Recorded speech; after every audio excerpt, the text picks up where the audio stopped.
পার্বত্য চট্টগ্রামত বিরাজমান বৈষম্য দূরীকরণে করণীয় শীর্ষক মতবিনিময় সভা অনুষ্ঠিত।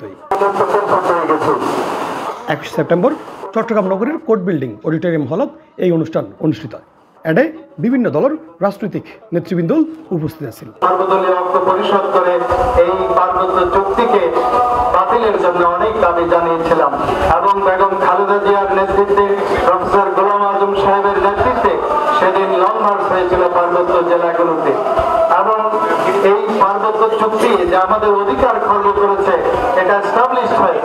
আমরা এখানে মতবিনিময় সভা করছি, একদিকে আমাদের মনে হচ্ছে আমরা ভালো কিছু করতেছে, আবার খারাপ কিছু যা করার হয়ে যাচ্ছে। আল্লাহ আমাদেরকে ক্ষমা করুন। আমাদেরকে ডাকতেছি, জেলা পরিষদ বলেন, আঞ্চলিক পরিষদ বলেন, ল্যান্ড কমিশন বলেন, কোনটা করবেন। চট্টগ্রাম মহানগর বিএনপির আহ্বায়ক এরশাদুল্লাহ বক্তব্য হয় আওয়ামী লীগ ক্ষমতাত আয়নার ফরতুন পার্বত্য চট্টগ্রাম শান্তি চুক্তি জীবই ইবেত তাইগেগুই বৈষম্য। মরহুম শেখ মুজিবুর রহমান সাহেব বাংলাদেশ স্বাধীনতার পরে যখন বাঙালি জাতি হিসেবে ডিক্লেয়ার করলেন, তখন পার্বত্য চট্টগ্রাম হুঙ্কার দিয়ে উঠলেন যে আমরা বাঙালি না, আমরা পাহাড়ি, এখানে মারমা আছেন, চাকমা আছেন, অনেক উপজাতি আছেন। তখন থেকে কিন্তু এই বৈষম্য বিভিন্ন ধরনের সমস্যা সৃষ্টি হলো বাংলাদেশের এই ভূখণ্ডে। যদিও এই 3 পার্বত্য বাংলাদেশের একটি অবিচ্ছেদ্য অঙ্গ, কিন্তু তখন থেকে এই বাংলাদেশের ভূখণ্ডের প্রতি চক্রান্ত শুরু হয়ে গেছে এবং আমরা অনেক রক্তাক্ত দেখেছি। শহীদ প্রেসিডেন্ট জিয়া রহমান সাহেব এই সমস্যার সমাধান করার জন্য বাঙালি জাতীয়বাদের থেকে উনি বাংলাদেশি জাতীয়বাদ করলেন, যেটা আমাদের পাসপোর্ট এখন পর্যন্ত বিপদে আছে। এবং শেখ হাসিনা যতই লম্বা লম্বা কথা বলো, উনি যখন বিদেশে যায় লাল পাসপোর্ট নিয়ে, তখন বাংলাদেশি জাতীয়বাদের পাসপোর্ট নিয়ে ওনাকে যেতে হয়। এছাড়াও আরও বক্তব্য রাখে চট্টগ্রাম মহানগর জামাতর আমির সাবেক এমপি আলহাজ শাহজাহান চৌধুরী। তাই হয় পার্বত্য চট্টগ্রামের এই সমস্যাটা দীর্ঘদিনের, এই সমস্যা ঘাড়ের উপর রেখে বাংলাদেশ সামনের দিকে অগ্রসর হওয়া কোনোদিনও সম্ভব নয়।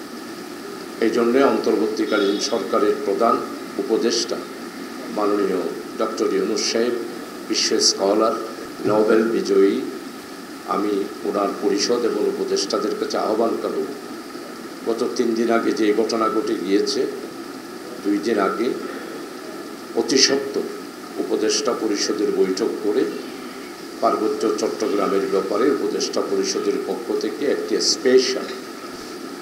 স্পেশাল অ্যাকশন কমিটি গঠন করা দরকার। পার্বত্য এলাকায় আমরা যারা উপজাতি আছে তাদের দাবি দেওয়াকে ইগনোর করছে না, কিন্তু আমাদের যারা বাংলাদেশের মুসলমান, হিন্দু, পাহাড়ি যারা রয়েছে তাদের ব্যাপারে যে অবজ্ঞা এবং তাদেরকে যেইভাবে করে ইগনোর করে পার্বত্য চট্টগ্রামের মধ্যে যেইভাবে করে তাদেরকে নাগরিক হিসাবে সমস্ত সুবিধা থেকে বঞ্চিত করা হচ্ছে, এটা মোটেই ঠিক হচ্ছে না।